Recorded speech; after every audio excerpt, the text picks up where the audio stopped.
तो कैसे हो स्टॉक मार्केट वालों। तो आज मैं आपको बताऊंगा कि रिटेल ट्रेडर और बिगनर के साथ ट्रेडिंग में क्या समस्या होती है। ट्रेड तो वो ले लेते हैं, लेकिन उनके साथ प्रॉब्लम क्या होती है, थोड़ा सा प्राइस ऊपर गया, डर के मारे स्टॉक छोड़ देते हैं।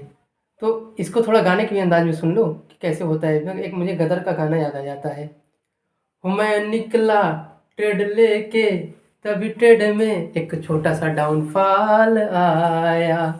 फिर मुझे लगा कि मेरा स्टॉप लॉस हिट हो जाएगा, वहीं से मैं स्टॉक छोड़ आया। तभी कुछ देर बाद देखा तो स्टॉक वहां से ऊपर भाग आया। स्टॉप लॉस वो आपका खाने नहीं आता है, स्टॉप लॉस सबको हिट होता है।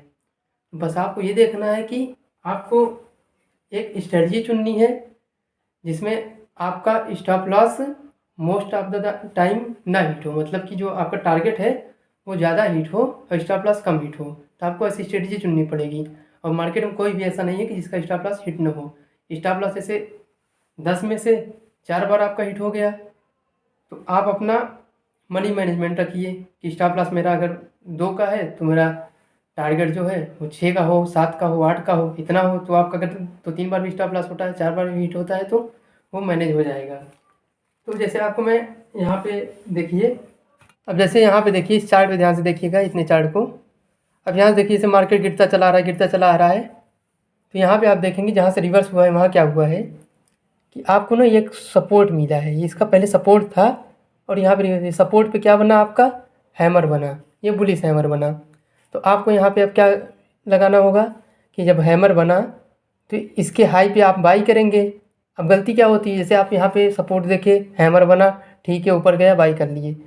बाई करने के बाद आपके साथ प्रॉब्लम क्या होती है, ये होता है कि जैसे ये रेड कैंडल यहाँ नीचे आता है ना, तो आप तो उस टाइम पे स्टॉप लॉस आपका यहाँ लगा है, आप डरने लगते हो कि कहीं मेरा स्टॉप लॉस खा ना जाए, स्टॉप लॉस खा ना जाए। तो इसलिए आप क्या करते हो कि स्टॉप लॉस सोचते हो कि कहीं मेरा ज़्यादा नुकसान ना हो जाए, आप स्टॉप लॉस ला के इधर कर दिए, तो खाया तो आपका घाटे में ही, ये खा गया।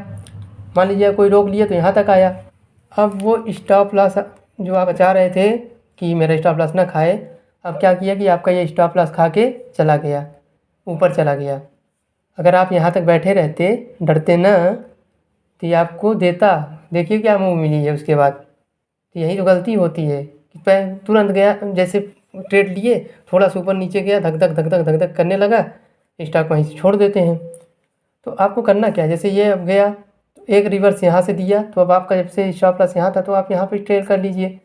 अब ये चलता जा रहा है, अब चाहे तो आप इधर बुक कर लीजिए प्रॉफिट, या तो अगर आपका मिल चुका है, नहीं तो फिर आपका स्टॉप लॉस अभी ट्रेल कहाँ पे होगा, जब ये आके एक बार रिवर्स लेगा फिर से इधर ना, तब यहाँ पे आपका स्टॉप लॉस आके यहाँ पे आ जाएगा। फिर मार्केट आके रिवर्स लेगा, जहाँ जहाँ रिवर्स लेगा वहाँ वहाँ पे आप अपना स्टॉप लॉस ट्रेड करते जाइए। अब यहाँ से करिए, यहाँ पे लाइए, फिर यहाँ करिए, यहाँ लाइए। अगर मार्केट इसके ऊपर गया, कहीं दिया रिवर्स, ठीक है, नहीं तो अगर मार्केट यहाँ से रिवर्स हुआ तो आपका यहाँ पे एग्जिट हो जाएगा, यहाँ पे होगा एग्जिट हो जाएगा। तो होता क्या है, यही तो गड़बड़ी होती है ना, यहाँ पे तुरंत लिए, तुरंत स्टॉप लॉस ट्रेड कर दिए, का होता है। तो इसीलिए कहते हैं पेशेंस बहुत इंपॉर्टेंट है। आई होप आपको वीडियो पसंद आई होगी। इसको आप इस्तेमाल करके देखिएगा, जो बताया हूँ आप अपने ट्रेडिंग में लाइएगा, देखिएगा, फिर मुझे भी कमेंट करके बताइएगा कि आपकी कैसे चल रही है एक्यूरेसी। तो अगर आपको वीडियो पसंद आया तो वीडियो को लाइक करें, शेयर करें और चैनल को सब्सक्राइब करें। और जो घंटी वाली बटन देख रहे हैं ना, उस पर आप चाहे आपका हाथ धीरे से पड़े, चाहे तेज को दबा के फोड़ दीजिए, लेकिन वो दब जाना चाहिए। Thank you.